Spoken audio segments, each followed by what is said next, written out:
Right అన్న, బాకీ card అని చెప్తా ఉన్నారు ప్రధానంగా. అంటే నిరుద్యోగులు మళ్ళీ ఒకటి ఎత్తుకొని వస్తూ ఉన్నారు. ఏంది ఇది పరిస్థితి? బాకీ కార్డు కాదన్న, అది గ్యారంటీ కార్డు అన్నారు. ఇది ఇప్పుడు బాకీ కార్డు అయిపోయింది. ముఖ్యంగా ఇప్పుడు ఈ రేవంత్ రెడ్డి గారు ఇచ్చిన హామీలు ఇంకా నమ్ముతారని జనాలు ఏం పిచ్చోళ్ళు కాదు. ఎందుకు అంటే మీరు ముఖ్యంగా చూసినట్టయితే ఇక్కడ కార్డు మెగా డిఎస్సి, రాజీవ్ యువ వికాసం డిఎస్సి జియో 46 రద్దు, ప్రైవేట్ కన్నా 70%. ఇక జాబ్ క్యాలెండర్ 2 లక్షల ఉద్యోగాలు అన్నారు. ముఖ్యమంత్రి ఏమో 2 లక్షలు అంటాడు, మంత్రి గారు ఏమో 1,00,000 అంటారు, ఇంకొక ఎమ్మెల్సీ 60,000 అంటారు. అసెంబ్లీలో ఏమంటారు, బట్టి విక్రమార్క గారు మేము ఉద్యోగ అవకాశాలు ఇవ్వనే లేదు, ఇది చెప్పలేదు 2 లక్షలు అంటాడు. అంటే మీకే కోఆర్డినేషన్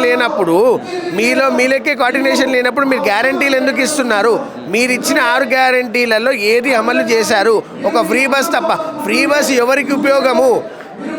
ఉద్యోగులకి, స్టూడెంట్స్లకి బస్ పాస్ల ఫేర్ పెంచుతారు, మగవాళ్ళకి టికెట్ల రేట్లు పెంచుతున్నారు, ఆడవాళ్ళకి ఫ్రీ ఇచ్చి కొట్టుకొని చచ్చిపోతున్నారు. ఇక్కడ ఉన్న మీడియా కానీ ఎవరిని అడిగినా చెప్తారు. స్టూడెంట్లకి బస్ పాస్ రేట్లు పెంచి ఒక్క స్టాప్కి 8 నుంచి 10 రూపాయలు పెంచి మీరు ఇచ్చిన 6 గ్యారెంటీలు ఏంది?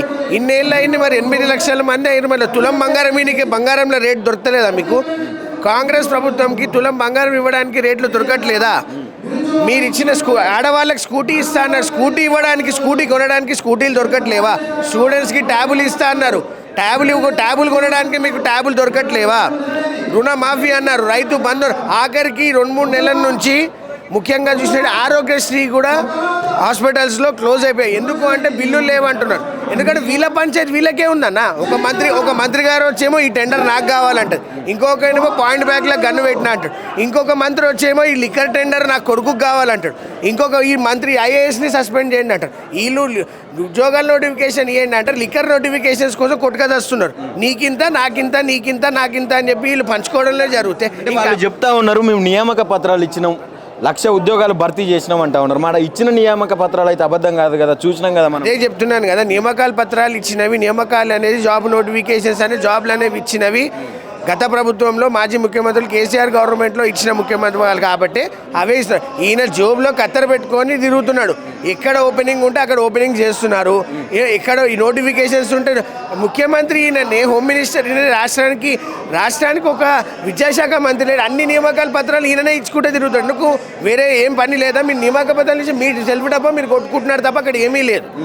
ఏం చెప్పాలనుకుంటున్నారు మరి? ఇప్పుడు ఈ సభ ద్వారా ఏమైనా ఎఫెక్ట్ పడే అవకాశం ఉంది? సభ ద్వారా ఇక్కడ వచ్చిన నిరుద్యోగులు కానీ, గ్రూప్ 1 గ్రూప్ 2 ఆస్పిరెంట్స్ కానీ, డిఎస్సి స్టూడెంట్స్ కానీ, పోలీస్ కానిస్టేబుల్స్ ఎస్ఐ ప్రిపేర్ చేసే దిల్సుఖ్ నగర్ నుంచి కానీ, సిక్కడపల్లి సిటీ లైబ్రరీ నుంచి కానీ, అశోక్ నగర్లో నిరుద్యోగులు జెప్టోలలో, స్విగ్గీలలో, జొమాటోలలో డెలివరీ బాయ్స్గా చేసుకొని చాలా కష్టాలు పడుతున్నారు. వాళ్ళ మీద అనేక రకమైన కేసులు వేస్తున్నారు.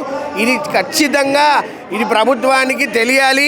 వాళ్ళకి నిరుద్యోగులు అనేది ఇప్పుడు తిరగబడుతున్నారు. వచ్చే జూబ్లీస్ బై ఎలక్షన్లో తొందరలోనే, ఇప్పుడు వచ్చే జూబ్లీస్ బై ఎలక్షన్లో వాళ్ళు చేసేది మనకు అభివృద్ధి చెందుతుంది. ఇప్పుడు వాళ్ళు వచ్చిన జూబ్లీస్ బై ఎలక్షన్లో ఖచ్చితంగా బీఆర్ఎస్ పార్టీనే గెలుస్తుంది. నిరుద్యోగులందరూ కూడా ఇప్పటికైనా తెలుసుకున్నారు, తొందరపడి వీళ్ళకి ఓటు వేసాము అని చెప్పి కళ్ళు తెరుచుకొని ఇప్పటికైనా వేస్తుందని అంటున్నారు. అంటే నిరుద్యోగులు స్వచ్ఛందంగా వస్తూ ఉన్నారా రోడ్ల మీదకి, లేకుంటే వాళ్ళని కూడా ఏమన్నా ప్రేరేపించి తీసుకొచ్చే ప్రయత్నం చేస్తున్నారు? వాళ్ళని ప్రేరేపించే అవసరం ఏం లేదన్న. నిరుద్యోగులకి తెలుసు ఎవరు ఏంటి అనేది, ఎక్కడ ఏ ప్రభుత్వం ఉంది, వాళ్ళు ఇప్పటికే 2 ఏళ్ళలో తెలుసుకున్నారు. కాబట్టి ఖచ్చితంగా నిరుద్యోగులు అనేది ఎవరు సపోర్ట్ చేయాలో వాళ్ళ దాంతోనే వాళ్ళు చేసుకొని చెప్తారు. ఫైనల్గా గతంలో ఇదే నిరుద్యోగుల తరఫున కొట్లాడినటువంటి నాయకులు ఈరోజు పదవులు అనుభవిస్తూ ఉన్నారు. వాళ్ళు దీని మీద ఎటువంటి స్పందన లేకపోవడం, వాళ్ళు మాట్లాడకపోవడాన్ని ఎట్లా చూస్తారు? ఇప్పుడు ఆల్రెడీ మీరు చూశారు, అడ్డంకి దయాకర్ గారు కానీ, బల్మూరు వెంకట్ గారు కానీ, కోదండరామరెడ్డి గారు కానీ, మరి వీళ్ళందరూ కూడా అంతేందుకు రాహుల్ గాంధీ గారు కూడా వచ్చారు కదండి అశోక్ నగర్కి. మరి ఏది ఇప్పుడు రారే ఎవ్వరు? రమ్మని చెప్పండి కదా. అంతేందుకు ఇప్పుడు alias Teenmar Mallanna, TRP party, మీరు ఒక చాయ్ పైసలనా, ఒక టిఫిన్ పైసలనా అని చెప్పి పార్టీలు పెట్టుకొని ఇప్పుడు ఎమ్మెల్సీ అంటే మీరు పార్టీ పెట్టుకోవడం కాదు, ఉద్యోగాలు ఇవ్వక చేసిన మీకు దమ్ము ఉంటే రండి కదా, సిటీ లైబ్రరీకి రండి, దిల్సుఖ్ నగర్కి రండి. ఇవన్నీ కాదు కదా. మీరు ఫస్ట్ ముఖ్యంగా మీరు ఒక ఎమ్మెల్సీ పదవికి రాజీనామా చేసి జనాల్లోకి, స్టూడెంట్స్లోకి వచ్చి చెప్తున్నారు. రోజు లైవ్ పెట్టి తీన్మార్ మల్లన్న లైవ్ పెట్టేసి అది ఇట్లా ఇది ఇట్లా కాదు. మీకు ఎటు గోడ ఉంటే గోడ మీద వీళ్ళు అటు మాట్లాడతాడు, ఇటు మాట్లాడతాడు, ఏం చేస్తాడు. సో ఇట్లాంటి వాళ్ళని నమ్మొద్దు అని చెప్పి కోరుకుంటున్నాను.